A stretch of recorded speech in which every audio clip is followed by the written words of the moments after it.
Good afternoon students. तो हम Rig Vedic as के बारे में पढ़ रहे थे। हमने आर्कोलॉजिकल सोर्स के बारे में पढ़ा, पॉलिटी के बारे में पढ़ा। तो आज हम सोसाइटी के बारे में पढ़ेंगे। देखिए, जो the smallest unit of society जो है वो फैमिली है। फैमिली जो है सोसाइटी के सबसे बेसिक, सबसे स्मॉलेस्ट यूनिट है। इसमें जो फैमिली में जो एल्डर मेल मेंबर होते हैं वो फैमिली के हेड होते हैं। और ऋग वैदिक सोसाइटी जो है वो डिवाइड किया गया है 4 ग्रुप्स में: ब्राह्मण, शास्त्रियास, वैश्यास, शूद्रास।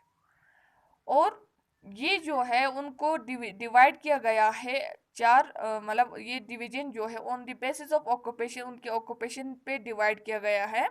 और दे वर नॉट रिजिड, और ये कभी रिजिड, कभी चेंज नहीं होता है। Position of women, women well respect इन ऋग वैदिक पीरियड। जो ऋग वैदिक पीरियड में वुमेन्स के मतलब काफ़ी इज्जत किया जाता था उनकी। और ऋग वैदिक वुमेन जो है वो also participate in the meeting. जो ऋग वैदिक वुमेन जो है वो मीटिंग में पार्टिसिपेट ले सकती थी। और they do not had a right to education but also had a right to the chosen their husband. और उनको मतलब अब उनको कोई मतलब राइट नहीं था, उस टाइम पे कोई एजुकेशन का राइट नहीं था। और वो अपने राइट से अपना हस्बैंड जो है वो चुन सकती थी। जो विडो रिमेरेज जो है वो कॉमन था उस टाइम पे। विडो मतलब जो विधवा औरतें होते थे उनकी मतलब रीमैरिज जो है वो कॉमन थी उस टाइम पे। और चिल्ड्रन रीमैरिज जो है वो उस टाइम पे नहीं था। Food and drinking, Rig Vedic as में वो लोग मतलब पीपल जो है वो क्या खाते थे, क्या पीते थे। जैसे कि ये लोग वीट, बर्ली, मेज, फ्रूट एंड वेजिटेबल खाते थे।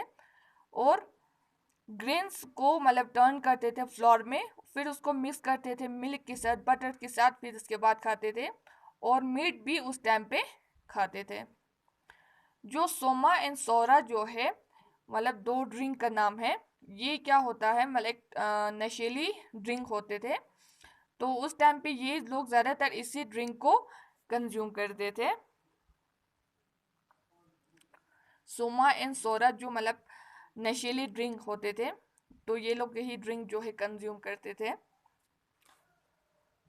ड्रेस, जैसे कि ये लोग उन पीपल जो है वो लोग क्या पहनते थे, जैसे कि 2 टाइप्स के गारमेंट्स होते थे। एक को जो कमर से ऊपर ये लोग बांधते थे और दूसरा कमर से नीचे बांधते थे। और पीपल जो है आल्सो वॉर ज्वेलरीज, और पीपल जो है ज्वेलरीज भी पहनते थे उस टाइम पे। अम्यूजमेंट में क्या होता था, अम्यूजमेंट मतलब जो मनोरंजन उस टाइम पे, जैसे कि एंटरटेनमेंट के लिए ये लोग म्यूजिक सुनते थे। और chariot racing and gambling were also popular in Rig Vedic as.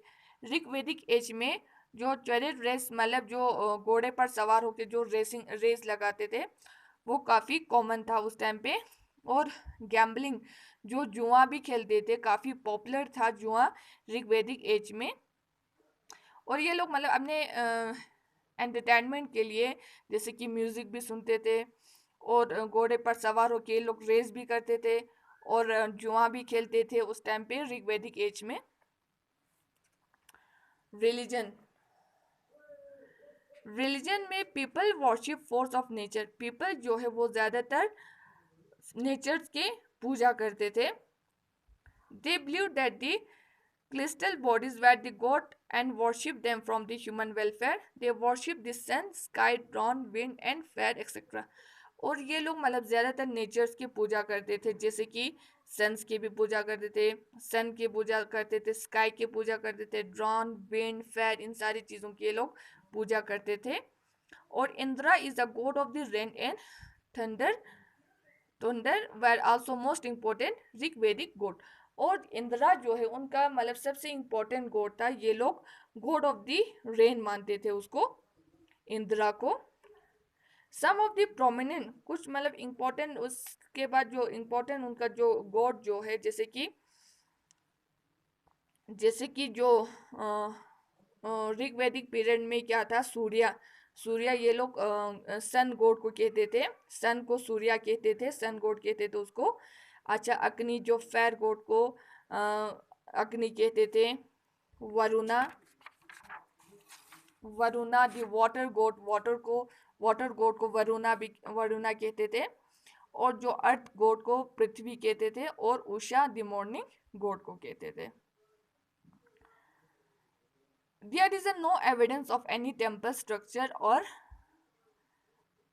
idols during the Rigvedic period. उस टाइम पे कोई मतलब कोई एविडेंस नहीं मिला था उनको, कोई सबूत नहीं मिला था टेम्पल्स के, कोई स्ट्रक्चर भी नहीं थे उस टाइम पे, तो उनको टेम्पल्स के कोई सबूत, कोई एविडेंस नहीं मिला था। People believe that goat needed to appear to receive their blessing. और पीपल्स को मतलब उनको क्या था, यकीन था कि गोट आके उनको मतलब आशीर्वाद देगा, या मतलब उनको दुआ देगा, या उनको ब्लेसिंग देगा। तो उनको मतलब काफ़ी बिलीव था नेचर गॉड पे।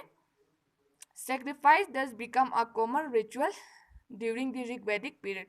जो सेक्रीफाइस, जो बलिदान देते थे वो लोग काफ़ी कॉमन था, मतलब काफ़ी मतलब एक रस्म था उस टाइम पे। मतलब ऋग्वेदिक पीरियड में सेक्रीफाइस जो है एक कॉमन रिचुअल था उस टाइम पे। जैसे कि ये लोग मतलब भेड़ बकरियां या गाय को ज़्यादा सेक्रीफाइस करते थे।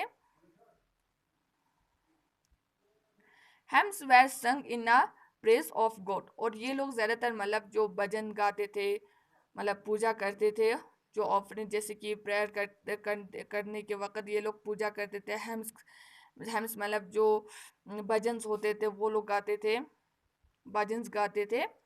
Offering were made in a form of milk, ghee, cattle and animal sacrifice. और ये लोग अपने गॉड के लिए milk, ghee, cattle and animals को सेक्रीफाइस करते थे।